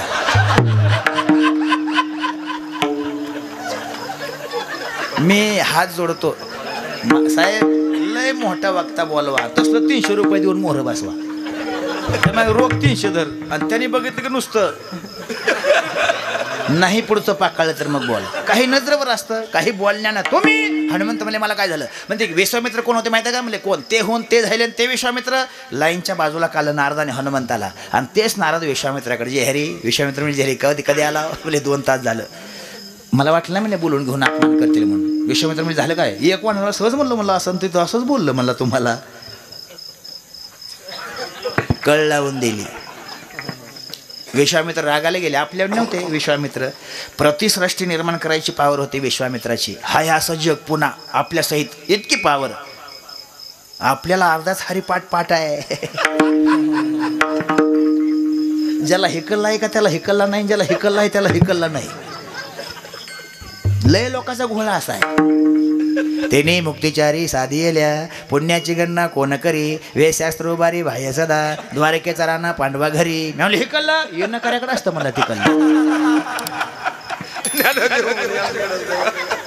अंजला हिकलला पाठ आहे का मी हिकलला ती मागची माणसं म्हणते ती मला तिकडलं मेळ नाही. आणि ती बिस्लरी घेऊन हिंडते आता बिस्लरी असं धरून. मी म्हणलो पाणी बिस्लरी लिहितो म्हणला.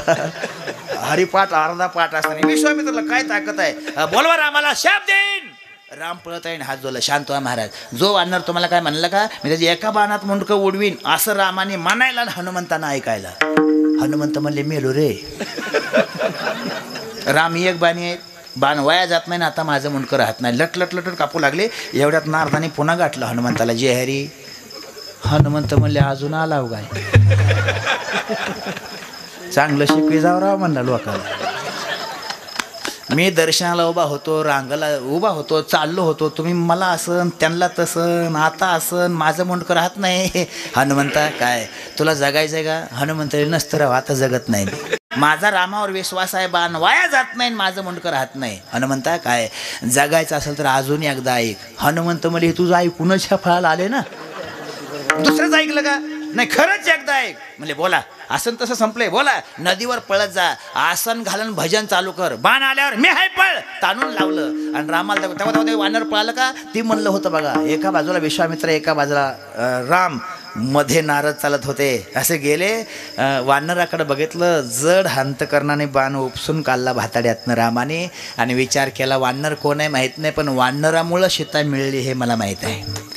हे विनाकारण घोटाळा झाला बघा. जर वानर नसते का तर माझी सीतेची भेट झाली नसती. पण त्याच्यावर हे उरपाट झालं. पण विश्वामित्राने नंदीला उरका द्यावा. भाताड्यातनं बाण काला धनुष्याला लावला. बाण सोलला. बाण सनसन करत गेला आणि हनुमंतापाशी 10 फुटावर जाऊन थांबला. आणि बाणाने हनुमंताला विचारलं जे हरी. हनुमंत म्हणले जे हरी या आपल्याचा आपला काय गोळ आहे.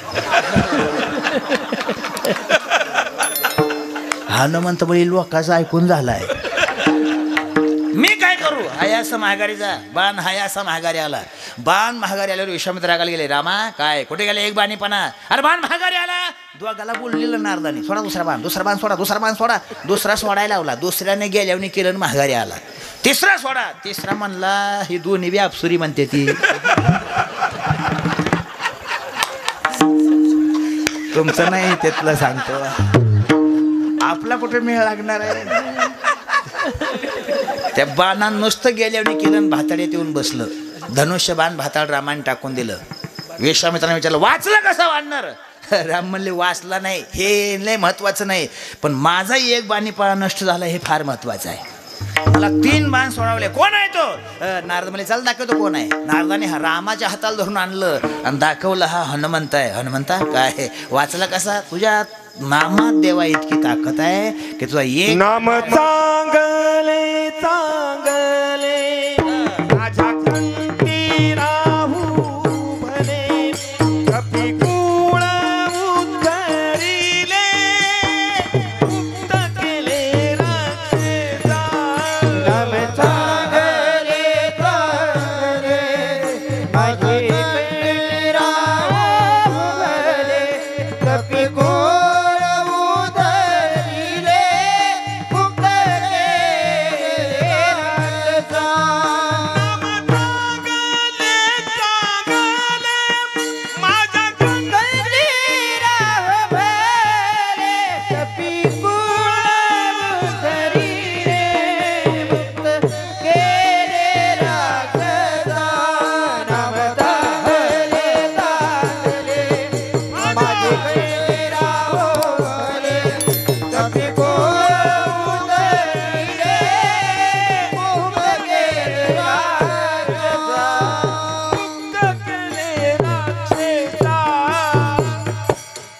नंबर नाम आहे, चांगलं आहे असं संतांचंच म्हणणं आहे. कपिकुळ उद्धरले मुक्त केले राक्षसा. मग तुमचं म्हणणं काय? माझ्या कंठी राहू भले, ते माझ्या कंठात राहावं, ह्याच्यापेक्षा माझी काही इच्छा नाही. फक्त नुसतं नाम नाही, मग त्याच्याबद्दल प्रेम पाहिजे. प्रेम अंतकरणाच्या ठिकाणी प्रेम द्या आणि वाचेला सतत नाम द्या. तुम्हा पासावं हे इच्छित शेदान अंतरीचे ध्यान मुखे नाम.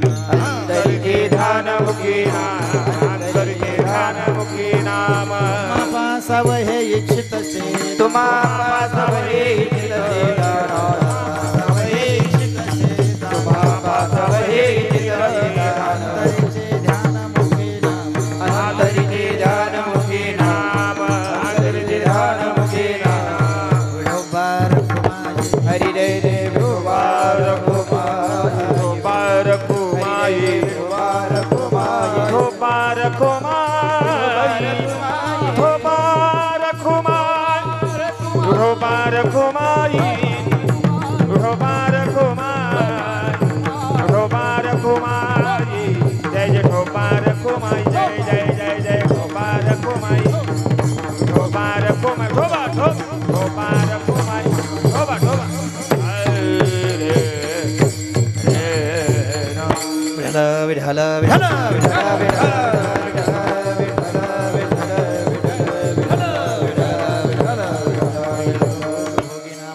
घाले विठ्ठला भार तुझ. तुम्हा पासावे चित शेदानांतरीचे ध्यान मुखी नाम. 2 चरण झाली. 2 चरण 10 मिनिटात सांगतो. बरं वाटलं महाराज. तुम्ही दान मागता, दान रूपानं मागता, वाचेला भजन पाहिजे, अंतकरणाच्या ठिकाणी प्रेम पाहिजे, संकट वेगनं भोगायला तयार आहे म्हणता. म्हणले हो का? तुमचं नाम आमच्या वाचेल असलं का कसलं जरी संकट असेल तरी आम्ही त्याला घाबरत नाही, कारण ती संकट राहत नाही, ते दुःख राहत नाही. एवढी ताकद तुझ्या नामात आहे. ते फक्त आम्हाला दे, बाकीची आम्हाला कशाची गरज नाही. महाराज काय सगळ्यापेक्षा एक दुःख बाधक आहे प्रत्येक जीवाला. कोणचं? ते गर्भवासाचं आहे. तुकाराम महाराज म्हणतात, देवा तुमच्या आधी आम्ही त्याची व्यवस्थित विल्हेवाट लावली. कसं दुःख आहे तुमच्यापेक्षा आम्हाला पक्क माहीत आहे. कसं आहे? नाकी तोंडी क्रमी किडे विष्ठा लेप चहूकडे गर्भवासाई दुःख गाडी कोणापुढे सांगावे? एवढं कठीण दुःख तुम्ही सांगता. म्हणले हो. तुम्हाला त्याच्याबद्दल काय वाटत नाही? तुकाराम महाराजांना वाटत नाही, आमचीच तुला विनंती आहे. तुका म्हणे गर्भवासी, तुका म्हणे गर्भवासी, तुका म्हणे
गुण गाईन आवडी, हो हो हो गुण गाईन आवडी, हो हो हो गुण गाईन आवडी, गुण गाईन आवडी, हो हो हो गुण गाईन आवडी, हो हो हो गुण गाईन आवडी.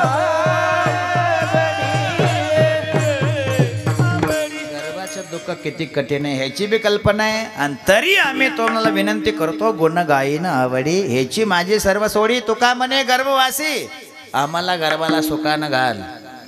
देव घाबरले आणि देवानेच विचारलं, महाराज काय ऋषी मुनी तपस्वी गणगंधर्व यक्ष किन्नर देव देवता सर्वांना गर्भाची भीती वाटते, तुम्हाला त्रास संकट वाटत नाही? तुकाराम महाराज म्हणतात, ते गर्भाच्या भेनं मुक्त झाले हा भाग वेगळा, पण आम्हाला ते गर्भ काही करू शकत नाही. मुनिमुक्त झाले भेने गर्भवासा, पण आमच्यासाठी आम्हा विष्णुदासा सुलभ तो. आम्हाला सरळ सरळ गर्भवास सोपा आहे. आम्हाला गर्भाचं दुःख काही करू शकत नाही. कारण काय? हृदय असता नाम तुझे. लक्ष देऊन ऐका बरं का. गर्भाचं दुःख बाधक ठरू शकत नाही. ह्याचं कारण आहे तुझं नाम आमच्या वाचेलं असल्यामुळं. नामस्मरणाची ताकद येत काय की गर्भाचं हे दुःख बाहेर काढते. गर्भात हे त्रास होऊ देत नसल्यामुळं माझीच तुला विनंती आहे की गर्भामुळं मी तुझ्या समोर हात पसरणार नाही. अभंगाचं तिसरं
तिसऱ्या चरणात सांगतात नाही काकुलती गर्भवासासाठी. देवा गर्भातनं वाच्य मन तुझ्या समोर काकुलते येणार नाही. न दर हे पोटी भय काही. आम्ही गर्भाचे भीती मनामध्ये ठेवणार नाही. याचं कारण आहे तुझ्या नामस्मरणामुळं गर्भाचं दुःख आम्हाला बाधक ठरू शकत नाही. मान्य महाराज. पण हे सगळं दिल्यावर तुकाराम महाराज सांगतात आम्ही एवढ्यातच आम्ही आनंद मानतो. कशात? भगवंताचं भजन अंत करण्याच्या ठिकाणी प्रेम. बाकीची आम्हाला कशाची गरज नाही. संसाराबद्दल निव्वळ आसक्ती नाही. धनाबद्दल नको आहे आम्हाला ते. सोनं आम्ही माती समान मानतो. मग पाहिजे काय? भजन. कारण काय? देवे दिला देह भजना गोमटा आणि तो या झाला फाटा बाधिकेचा. आमचा कोणाचा काही संबंध नाही. आमचा संबंध फक्त भगवंताच्या भजनाचा आहे. भजनाशिवाय कलियुगात गत्यंतर नाही. कलियुगात एकच सर्वश्रेष्ठ आहे, त्याचं नाव आहे भजन. नाही केलं तर काय थोरपण जाळावे ते. तुम्ही किती मोठे आहे, किती विद्वान आहे, किती चतुर आहे, किती शहाणी आहेत, किती पंडित आहे, ह्याला काही किंमत नाही. तुम्ही भजन करता का नाही हे फार महत्त्वाचं आहे. भजन पाहिजेच. आणि एवढं दिलं का आम्ही आनंदानं नाचू. आनंद हे आनंद प्रगट करण्याचं माध्यम आहे. त्याचं नाव आहे नृत्य. माणूस कधी नाचतो? अति आनंद झाल्यावर. आनंद नसेल का तर तो नाचत नाही. आनंद प्रगट करायचं माध्यम आहे, त्याचं नाव आहे नृत्य. ओढ्या मारतो कीर्तनात कोण? ज्याला खूप आनंद आहे तो. घरी तिरगामिरगी झाली गुरं बांधताना मागा 5 वाजता. असलं बरं वाटते पण कुठवर सांगू तसलं. म्हाताऱ्यांना गुरं बांधायला म्हातारीला आवाज दिला. होय का काय? माझ्यापुरती आजी एक भाकर टाक. म्हातारे म्हणतो म्हातारं माझ्यापुरती एक भाकर टाक. पंगत नाही काय? ती मलाही पंगत माहीत आहे ग, पण ते लाडून भातन ते कटाळा आला ग म्हणला. माझ्यापुरती एक भाकर टाक. तुमच्या ध्यानात नाही का आपण सप्त्यात चूल पेटवीत नाही. म्हातारा म्हणला मला माहित आहे पण माझ्यापुरती एक भाकर. चला पंक्तीला. म्हातारीनं हाताला धरून पंक्तीला आणलं. म्हातार तीच भातन तीच लाडून तीच. म्हातारीनं उगं खाल्ल्यावनी केलं पण ताण आला. काय नाही रे म्हणला. आपली एका भाकरीची किंमत नाही घरात. म्या म्हणावं भाकर टाकन त्यांनी पंक्तीला आणून बसव. गोरं राखाय मी, शान भराय मी, झालवट कराय मी. चोरून लाईट वापरायला मी, कीर्तनातल्या चपल्या न्यायला मी, सगळ्याला मेन एक भाकरीची माझी ऐपत नाही. असं ताण आलं. नाही जेवलं म्हाताऱ्या पंक्तीत. उद्या गुरं सोडत नसतो म्हणला, वावरात जात नसतो, काही संबंध नाही म्हणला. मी भाकर टाक म्हणावं, त्यांनी घरच्यांनी पंक्तीला पण आणून बसवावं.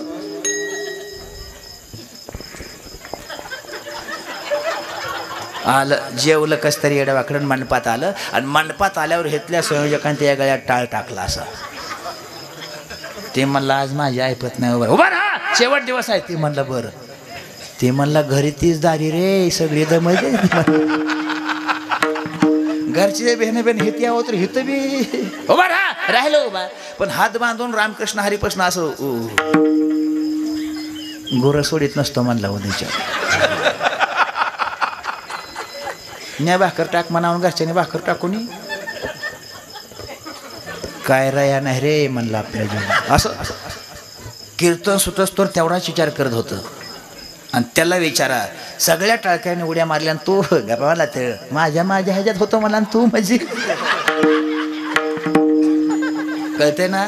ज्याला आनंद आहे का त्याच्या गळ्यात टाळ पल्ल्या पल्ल्या उडी चालू होते. आनंद प्रगट करायचं माध्यम आहे, त्याचं नाव नाचू कीर्तनाचे रंगी, नाचू कीर्तनाचे रंगी, नाचू कीर्तनाचे रंगी, नाचू कीर्तनाचे रंगी, कीर्तनाचे रंगी ज्ञानदीप लावू जगी, नाचू कीर्तनाचे रंगी ज्ञानदीप लावू, ज्ञानदीप लावू जगी, नाचू कीर्तनाचे रंगी, नाचू कीर्तनाचे रंगी, नाचू कीर्तनाचे दीप लावू जगी, नाचू कीर्तनाचे रंगी, ज्ञानदीप लावू जगी, ज्ञानदीप लावू जगी, नाचू कीर्तनाचे रंगी, नाचू कीर्तनाचे रंगी, नाचू कीर्तनाचे रंगी, नाचू कीर्तनाचे रंगी.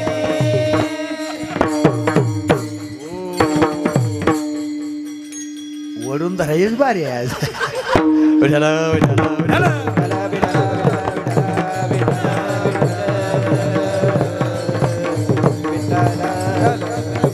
आनंद तो एवढं दिलं का देवा आम्हाला. आनंदाला आमच्या पारावर नाही. आम्ही आनंदानं तुझ्या समोर नाचेन. तो का म्हणे मज मला उदंड येवडे भरपूर झालं. आणि एवढ्यानं काय करणार. नाचेन मी पुढे माय बापा देवा तुझ्या पुढे मी आनंदानं नाचेन. फक्त वाचेला भजन आणि अंतकरणाच्या ठिकाणी प्रेम पाहिजे. 2 मिनिटात सांगतो, लक्ष द्या.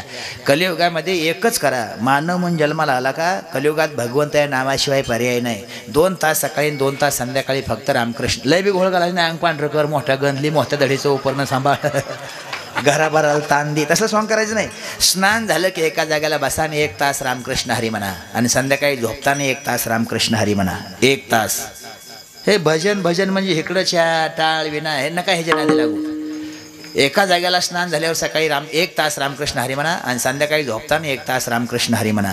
1 तास नाही जमलं, अर्धा तास सकाळी आणि अर्धा तास संध्याकाळी रामकृष्ण हरी म्हणा. मी पुन्हा एकदा हात जोडतो, लक्ष द्या. अतिथी याचक भिकारी संन्याशी गोसावी कुणी दारात आलं का रिकामं लावू नका. 1 भाकरी वाढत जा. कोणी जागा करा सगळ्यांना. कीर्तन संपलं 2च मिनटं लक्ष देऊन ऐका. कोणी बी दारात येऊ द्या, टिंगल तर करूच नका, पण त्याला रिकामं पाठवू नका. व्हा पुढं नका म्हणत जाऊ. मी पुन्हा एकदा पदर पसरतो. देवाची लीला विचित्र आहे. देव कोणावर कधी कशी वेळ आणेल हे सांगता येत नाही. सूत्रधार तो आहे, आपल्या स्वाधीन नाही. कधी कधी गरीबाला श्रीमंत करतो आणि कधी कधी श्रीमंताला गरीब करतो. कधी कधी एका अडमोटाला विद्वान करतो आणि कधी कधी विद्वानाला अडमोट करतो. 1 नंबर वाल्या कोळी वाटमारी करणार होता, 1 नंबरचा ऋषी केला आणि 1 नंबरचे ऋषी विश्वामित्र एका मिनिटात बिघडविले. 1 नंबर गरीब होता सुदामा, सोन्याचं घर करून दिलं. आणि 1 नंबर श्रीमंत हरिश्चंद्र राजा होता. आपल्याकडून नाही, हरिश्चंद्र राजा. 700 नौकर नुसते पाणी आणून द्यायला होते राजाला. पाणी 700 संघची यायची एकट्याला. त्याची वाहनं किती, जमीन किती, बंगलं किती, गाड्या किती, घरी गेल्यावर हिशोब करा. एकट्याला पाणी द्यायला 700 होते. त्याची लेकरं बाळं बाजारात विकायची वेळ आली. त्याचं नाव आहे देव. कोणी मला येतंय म्हणून बी गर्व करू नका. येणाराला कवा सर्किट करल हे सांगता येत नाही. आणि ज्याला काहीच येत नाही त्याला केव्हा विद्वान करेल हे सांगता येत नाही. वेळ कधी कोणावर बी कटेल सांगता येत नाही. हात जोडतो, एक भाकरी वाढत जा. एक भाकरी नसल अर्धी वाढा. भाकर नाही चहा करा. ऐपत नाही तांब्यावर पाणी द्या, पण पुढं हो म्हणून लावू नका. हात जोडतो, ज्या दिवशी तुम्ही त्याला पुढं हो म्हणून रिकामं लावाल का तो रिकामं जात नाही, तुमच्या अख्ख्या कुटुंबाचं पुण्य घेऊन जातो. अख्खं पुण्य जाऊ देण्यापेक्षा एक भाकरी घ्यायली बरी. कोणी कोणाची एकमेकीची निंदा करत जाऊ नका. थोडं एकमेकीला बोलत जा, प्रेमाने बोलत जा. हात जोडून सांगतो, तुमचा माझा पहिला प्रसंग आहे. आपलं आपलं बोलत जा.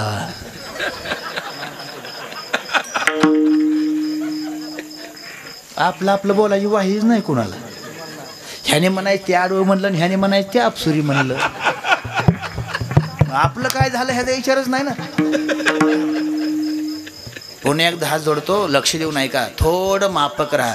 जावा जावा एकमेकीला बोलत जावा. सासूने एकमेकीला बोलत जावा. तेव्हा चल वय तोच राहिला होता. मला काय सांगायचं काम आहे. सोनाला सासूला माझी विनंती आहे, सून मुली समान सांभाळा. नीट ऐका, पैशाला कमी नाही. कुणाच्या घरी पदर पसरतो, कुणाकडेच पैशाला कमी नाही. उत्तम इतके मुबलक पैसे आहेत, पण घरात मेळ नसल्यामुळं टेन्शन आहे. हे जी साखरा वाढल्या का, बीपी, वजन, टेन्शन, हे कशामुळे झालं? घरातला मेळ विस्कटल्यामुळं. प्रेम नाही, आपुलकी नाही, जेवायला नाही. रात्रंदिवस 80 वर्ष ज्यानं कष्ट केलं का त्या म्हाताऱ्याला नुसतं जेवायले असं आपुलकीनं आज कोणी म्हणत नाही. ते जेवायला खाऊ खाऊ घेतो. इतकं काबाड कष्ट केलं आणि पोरग घरात जेवत असताना जेवायला दादा या म्हणत नाही. इतकी तळमळ आहे होत्या म्हाताऱ्याचे. घरातल्या माणसाला तर प्रेमाने बोलत जा. सासूला विनंती आहे, सून मुली समान सांभाळा. आणि सुनाला विनंती आहे, सासू आई समान सांभाळा. सुनाला माझी पुन्हा एकदा हात जोडून विनंती आहे, सासूनं काय बी काम सांगू द्या, उद्यापासून करत जाऊ नका. नाही, खरंच करत जाऊ नका, पण उद्यापासून फक्त होय म्हणायला शिका. करायचं नाही, नुसतं होय म्हणाय. ठको बोला आत्या, तोंड भरून आत्या म्हणाय. काय पैसे पडतात काय? झाडून काढ होय आत्या. खरकट मोड होय आत्या. तवा घास होय आत्या. शेण उचल होय आत्या. उचलायचं नाही.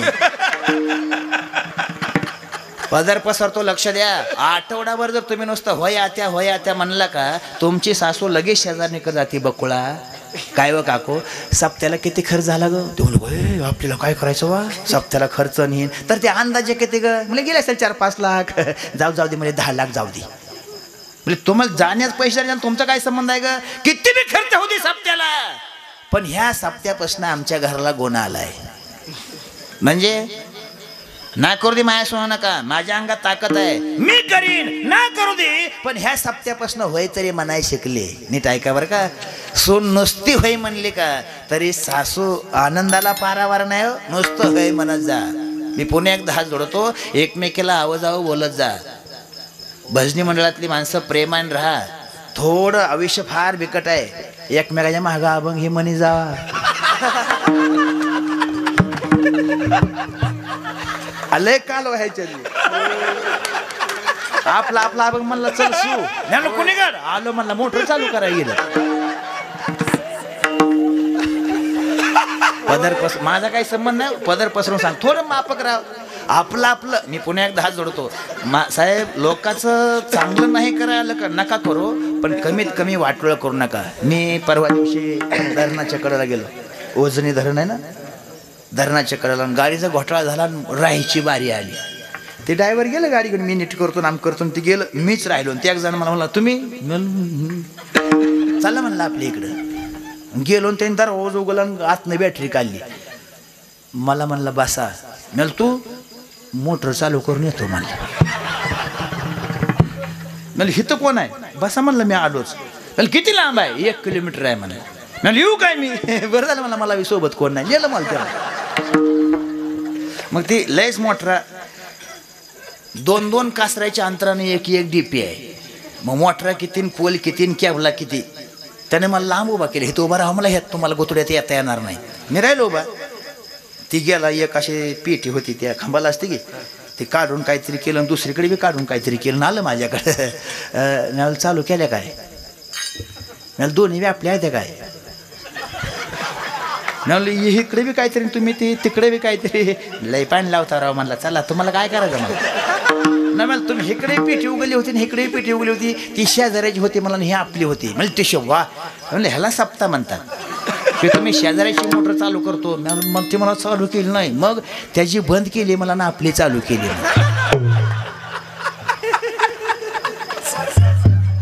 काय फायदा नाही रे बाबा. मी पुन्हा एकदा हात जोडतो, नका करू लोक चांगलं, पण कमीत कमी वाईट करू नका. थोडं प्रेमान राहा. एक तास नाही जमलं, अर्धा तास रामकृष्ण हरी म्हणा. कोणी कुणाची निंदा करू नका. थोडं माफक जीवन आयुष्य आनंदानं जगा आणि आपला कृत कल्याण करून घ्या. बोलता बोलता काय चुकलं असेल, कमी आज झाला असेल, अपशब्द झाला असेल, मागपुढे झाला असेल, काय चुकीच झाला असेल तर सर्व माझ्या बुद्धीचे दोष आहेत, बरोबर आहे. तेवढी सद्गुरूंची कृपा टाळ करेन. रंगाचार्य श्रोते मंडळी सर्वांनी व्यवस्थित साथ दिल्याबद्दल मी तुमचा शतशः ऋणी आहे. चांगला आहे, मधनं कोणी उठलं नाही, येड्यावणी केलं नाही. चांगलं आहे, चांगलं शिस्तबद्ध आहे, बरं आहे. कारण पहिल्यांदा आलं का भ्या वाटतं ना कोणी उठल म्हणून. नाही, चांगली शिस्त आहे. सर्वांनी सहकार्य केल्याबद्दल पुन्हा एकदा सर्वांचं ऋण व्यक्त करून शेवेला पौर्णिमेराम ज्ञानेश्वर